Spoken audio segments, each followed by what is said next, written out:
ایک مرتبہ حضور اقدس صلی اللہ علیہ وسلم کی بارگاہ اقدس میں قبیلہ قریش کا ایک نوجوان حاضر ہوا، یوں عرض گزار ہوا: یا رسول اللہ صلی اللہ علیہ وسلم، میں ہر حکم آپ کا مانوں گا، مگر آپ صلی اللہ علیہ وسلم مجھے ایک گناہ کی اجازت دے دیں، کیونکہ میں یہ گناہ کیے بغیر نہیں رہ سکتا۔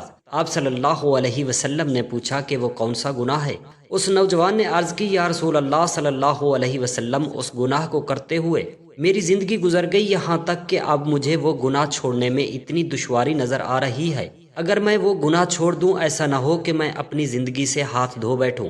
حضور اقدس صلی اللہ علیہ وسلم نے بڑے پیار بھرے لہجے سے پوچھا: نوجوان، وہ گناہ کون سا ہے؟ اس نوجوان نے عرض کی: بسم اللہ الرحمن الرحیم، السلام علیکم ورحمۃ اللہ۔ حضور اقدس صلی اللہ علیہ وسلم کی زندگی قبل از وسط کے یادگار واقعات میں سے ایک بہت اہم واقعہ وہ حلف ہے جو قریش کے مختلف خاندان کے چند افراد نے باہمی طور پر طے کیا تھا۔ حضور اقدس صلی اللہ علیہ وسلم بھی اس معاہدے میں ایک رکن کی حیثیت سے شریک ہوئے تھے۔ زیر نظر واقعہ حضور اقدس صلی اللہ علیہ وسلم کی عمر مبارک کے 20ویں سال کا ہے۔ عربوں کی ساری خرابیوں کے باوجود ان کے اندر ابھی تک اخلاق حسنہ کی بعض واقعات موجود تھیں۔ ظلم کے خلاف کبھی کبھار ان کی رگ حمیت میں جان کڑتی تھی اور وہ ظالم سے مظلوم کا حق دلانے کے لیے سینہ سفر ہو جاتے تھے۔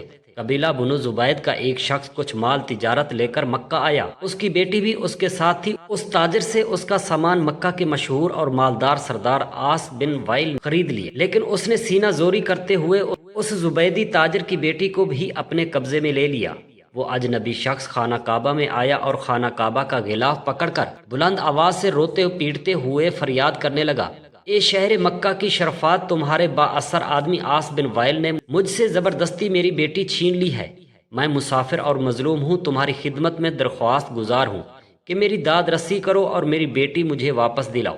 قریش کے کچھ نوجوانوں نے اس مظلوم کی آہ پکار سنی تو اللہ تعالیٰ نے ان کے دلوں میں یہ بات ڈال دی کہ مردانگی کا تقاضا ہے اس مسافر کی داد رسی کی جائے۔ جب تاریخ میں ہم اس واقعے کا مطالعہ کرتے ہیں تو دل سے یہ بات اٹھتی ہے کہ اللہ تعالیٰ نے اپنے گھر کے اندر ایک مظلوم کی داد رسی کو شرف قبولیت منظور کرتے ہوئے ان لوگوں کے دل و خیر کی جانب آمادہ کر دیے۔ یہ کتنے لوگ تھے، ان پر کوئی مستند حوالہ ہماری نظر سے نہیں گزرا، البتہ گمان غالب یہ ہے کہ یہ لوگ درجن بھر کے لگ بھگ ہوں گے۔ نبی اکرم صلی اللہ علیہ وسلم ان میں پیش تھے۔ یہ سب لوگ اس زبیدی کو اپنے ساتھ لے کر اس بنو عاص کے دروازے پر پہنچے۔ اسے باہر بلایا گیا اور سب نے یک زبان کہا کہ اس مظلوم پر تم نے کیوں ظلم کیا ہے؟ اس ظالم نے کہا: میں نے کوئی ظلم نہیں کیا، وہ لڑکی کنیز ہے۔ جب مال کا سودا کیا تھا تو یہ لڑکی بھی میں نے اس شخص سے خرید لی تھی۔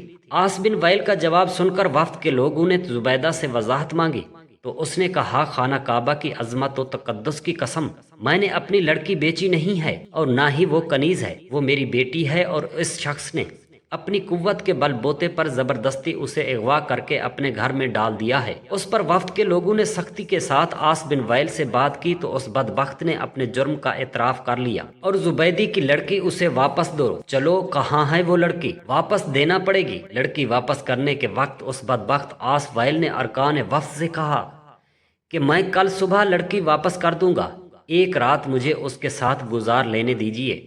وہ وفد کے تمام غیرت مند ارکان نے اسے سختی کے ساتھ اس ارادہ بد شرمی دلائی اور کہا کہ یہ ہرگز ممکن نہیں، چنانچہ اسے اپنے شیطانی ارادے پر عمل کا موقع نہ ملا۔ زبیدہ کی بیٹی اسے واپس دلوا دی گئی۔ اب اس نے اپنی بیٹی کو ساتھ لیا اور اپنے علاقے کی طرف روانہ ہو گیا۔ جاتے ہوئے وہ باپ بیٹی ان تمام نوجوانوں کو دعائیں دے رہے تھے۔ مظلوم کی بد دعا بھی رب عرش تک بلا روک ٹوک پہنچتی ہے، اور ان کی دعا بھی وہ قریشی نوجوان خوش نصیب تھے جنہوں نے مظلوم سے دعائیں لیں۔ جب اس تنازع کا فیصلہ با حسن و خوبی ہو گیا تو وفد کے ارکان میں سے بعض نے مشورہ دیا کہ اس قسم کے واقعات وقتاً فوقتاً رونما ہوتے رہتے ہیں، کیا ہی اچھا ہوگا کہ ہم آپس میں حلف اٹھائیں کہ ہم مظلوموں کے مقابلے پر ہر مظلوم کی مدد کریں گے، خواہ وہ کوئی بھی ہو۔ چنانچہ یہ سب لوگ عبداللہ بن جدعان کے گھر پر اکٹھے ہوئے اور اللہ کے نام پر سب نے حلف اٹھایا، جس کے الفاظ یہ تھے: ہم حلف اٹھاتے ہیں کہ غصب شدہ چیز مالک کو واپس دلائیں گے اور آج کے بعد کسی پر ظلم کو برداشت نہیں کریں گے۔ ہر مظلوم کی داد رسی ہوگی اور ہر ظالم کو اس کے ظلم کی سزا دی جائے گی۔ الفضول کا معنی ہے کہ وہ چیز جو ظلم کے ساتھ چھینی جائے۔ نبی کریم صلی اللہ علیہ وسلم فرمایا کرتے تھے: میں نے عبداللہ بن جدعان کے گھر میں جو حلف اٹھایا تھا، آج اسلامی دور میں بھی اگر کوئی مجھے اس کی طرف دعوت دے تو میں لبیک کہوں گا۔ نبی اکرم صلی اللہ علیہ وسلم اپنی پوری زندگی میں جب بھی اس حرف کو یاد فرماتے تو اس کی تعریف ضرور فرماتے۔ ایک مرتبہ آپ صلی اللہ علیہ وسلم نے فرمایا، عبداللہ بن جدعان کے گھر پر میں نے جس حلف میں حصہ لیا تھا، مجھے اس کا اتنا احترام ہے کہ اگر کوئی مجھے سرخ اونٹوں کا قافلہ بھی پیش کرے تو میں اس کو ہرگز نہیں توڑوں گا۔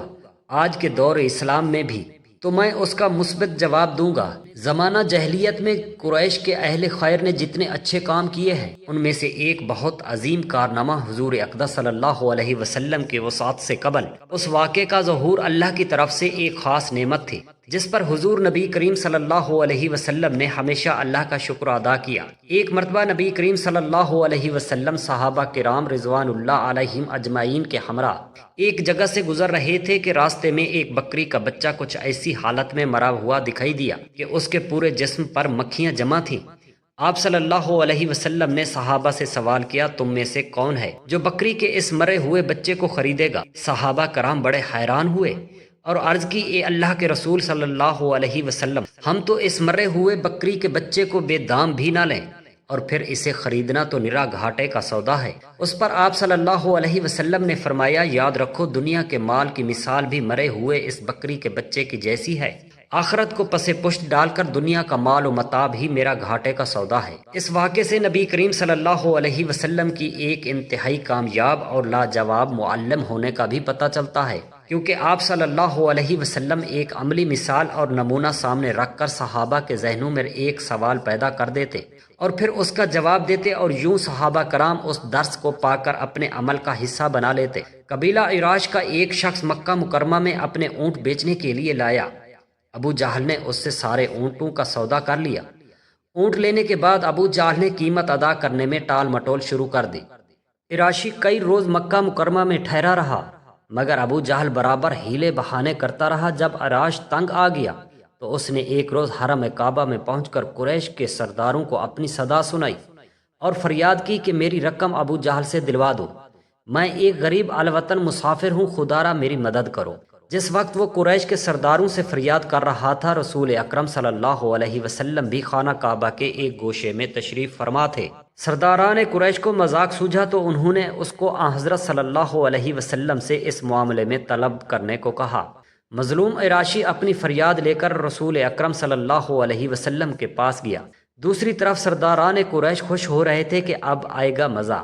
آن حضرت صلی اللہ علیہ وسلم اس اجنبی مظلوم کی فریاد سن کر اسی وقت اٹھ کھڑے ہوئے اور ابو جہل کے مکان پر پہنچ گئے۔ آپ صلی اللہ علیہ وسلم نے رعبدار آواز میں کہا، تم نے اس عراشی سے اونٹ خریدے ہیں، فوراً اونٹوں کی رقم لا کر اس شخص کو دے دو۔ یہ ایک سچے کردار کی عظمت اور روب کا نتیجہ تھا۔ ابو جہل نے مطلوبہ رقم عراشی کے سپرد کر دی۔ حضرت عمر فاروق رضی اللہ تعالی عنہ فرماتے ہیں، ایک دن میں حضور اکرم صلی اللہ علیہ وسلم کی خدمت میں حاضر ہوا۔ آپ صلی اللہ علیہ وسلم بالائی مسجد میں تشریف فرما تھے۔ آپ صلی اللہ علیہ وسلم کے جسم مبارک پر صرف ایک تہبند تھا، ایک کھری چارپائی تھی، سرہانے ایک تکیہ پڑا تھا جس میں خرمے کی کھال بھری ہوئی تھی، ایک طرف مٹھی بھر جو رکھے تھے، ایک کونے میں پائے مبارک کے پاس کسی جانور کی کھال پڑی تھی، کچھ مشکیزہ کی کھالیں سر کے پاس کھونٹی پر لٹک رہی تھیں۔ حضرت عمر فاروق رضی اللہ تعالی عنہ کہتے ہیں کہ یہ دیکھ کر میری آنکھوں سے آنسو جاری ہو گئے۔ حضرت صلی اللہ علیہ وسلم نے رونے کا سبب دریافت تو حضرت عمر فاروق رضی اللہ تعالی عنہ نے عرض کی، یا رسول اللہ صلی اللہ علیہ وسلم، میں کیوں نہ روؤں؟ چارپائی کی بان سے جس میں اقدس پر بدیاں پڑ گئی ہیں، اس میں جو سامان ہے وہ نظر آ رہا ہے۔ کیسر و کثرت و باغ و بہار کے مزے لوٹیں اور خدا کے پیغمبروں برگزیدہ ہو کر آپ صلی اللہ علیہ وسلم کے سامان خانہ کی یہ کیفیت ہو۔ آپ صلی اللہ علیہ وسلم نے ارشاد فرمایا، اے ابن خطاب، تم کو یہ پسند نہیں کہ وہ یہ دنیا لیں اور ہم آخرت؟ یہ حضرت صلی اللہ علیہ وسلم کی سیرت طیبہ کا مشہور واقعہ ہے۔ اب ذرا غور کیجئے کہ ہم دنیا اور آخرت میں سے کس کو زیادہ ترجیح دیتے ہیں؟ ہمیں ان دونوں میں سے کون سی شے زیادہ مرغوب ہے؟ اسلام کا جھکاؤ دنیا کے مقابلے میں آخرت کی طرف زیادہ ہے، کیونکہ وہ ابدی زندگی ہے۔ ایک دفعہ حضور اکرم صلی اللہ علیہ وسلم کی بارگاہ اقدس میں قبیلہ قریش کا ایک نوجوان حاضر ہوا۔ اس وقت صحابہ کرام سراپا ادب بنے ہوئے تھے۔ حضرت محمد مصطفیٰ صلی اللہ علیہ وسلم کی مجلس میں بیٹھے ہوئے تھے۔ وہ نوجوان جو جوانی شباب کے عالم میں تھا یوں عرض گزار ہوا، یا رسول اللہ صلی اللہ علیہ وسلم، میں آپ کا ہر حکم مانوں گا مگر آپ مجھے ایک گناہ کی اجازت دے دیں، کیونکہ میں یہ گناہ کیے بغیر نہیں رہ سکتا۔ آپ صلی اللہ علیہ وسلم نے پوچھا کہ جوان، یہ تو بتا کہ وہ کون سا گناہ ہے جو تو کیے بغیر نہیں رہ سکتا؟ تو وہ نوجوان کہنے لگا، حضور مجھے بدکاری کی اجازت دے دیں، اسے چھوڑنا میرے بس کی بات نہیں۔ اس موقع پر کوئی زہد خشک اور مبلغ محض ہوتا تو درستی کلام کے اس انداز سے نہ جانے اس کے ساتھ کیا سلوک کرتا، اسے جھڑک دیتا کہ ظالم تو نے یہ کیا بات کہہ دی۔ یہ بھی ممکن تھا کہ طیش میں آ کر وہ اسے اپنی مجلس سے ہی نکال دیتا، لیکن محبوب اعظم اور طبیب امراض روحانی حضور اقدس صلی اللہ علیہ وسلم کی پیشانی مبارک پر ذرا برابر بھی شکن نہ آئی۔ صحابہ کرام حیران اور پریشان ہو کر یہ سارا منظر دیکھ رہے تھے۔ حضور اکرم صلی اللہ علیہ وسلم نے اس قریشی نوجوان کو اپنے قریب کر لیا اور بڑی شفقت سے نرم لہجے میں پوچھا، اے بیٹے ذرا یہ بتا، جس جرم کی تو نے مجھ سے اجازت مانگی ہے کس سے کرنے کا ارادہ ہے؟ کیا تو ایسا اپنی ماں سے کرے گا؟ اس نے عرض کیا، یا رسول اللہ صلی اللہ علیہ وسلم، ہرگز نہیں، کیا کوئی اپنی ماں سے بھی ایسا ارادہ کر سکتا ہے؟ آپ صلی اللہ علیہ وسلم نے فرمایا، ہاں تو نے سچ کہا، کیا تو ایسا اپنی بیٹی کے ساتھ کرے گا؟ اس نے عرض کیا، یا رسول اللہ صلی اللہ علیہ وسلم، کیا اپنی بیٹی سے ایسا تصور کیا جا سکتا ہے؟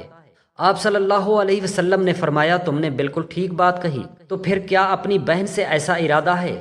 اس نے عرض کیا، یا رسول اللہ صلی اللہ علیہ وسلم، نہیں، کوئی اپنی بہن سے یہ حرکت کر سکتا ہے؟ حضور نبی کریم صلی اللہ علیہ وسلم نے فرمایا کہ ہاں تو نے سچ کہا۔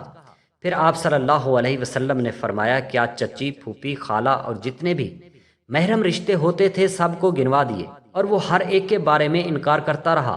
حضور اقدس صلی اللہ علیہ وسلم نے اس طرح نفسیاتی طور پر اس کی یہ بات یقین کرا دی کہ تو جس خاتون سے بھی بدکاری کا ارتکاب کرے گا وہ کسی نہ کسی کی ماں یا بہن اور بیٹی وغیرہ ہوگی، اور اگر تجھے اس کام کی اجازت دے دی جائے تو پھر تیری سگی ماں اور بہن بھی نہیں بچ سکیں گی۔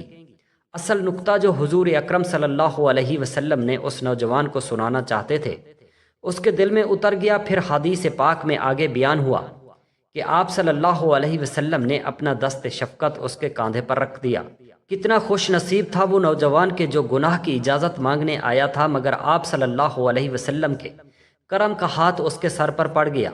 آپ صلی اللہ علیہ وسلم نے اس کے حق میں دعا فرمائی کہ اے باری تعالیٰ، اس نوجوان کے گزشتہ گناہ معاف فرما دے اور اس سے آئندہ گناہ کرنے کی توفیق چھین لے۔ حدیث کے راوی صحابہ بیان کرتے ہیں کہ پھر زندگی بھر کے لیے اس نوجوان کے ارادے اس طرح تبدیل ہوئے کہ مرتے دم تک کسی کی طرف غلط نظر نہ اٹھائی۔ اللہ تبارک و تعالی ہمیں نیک عمل کرنے کی توفیق عطا فرمائے اور ہمارا خاتمہ ایمان پر فرمائے، آمین یا رب العالمین۔ جزاک اللہ خیرا کثیرا۔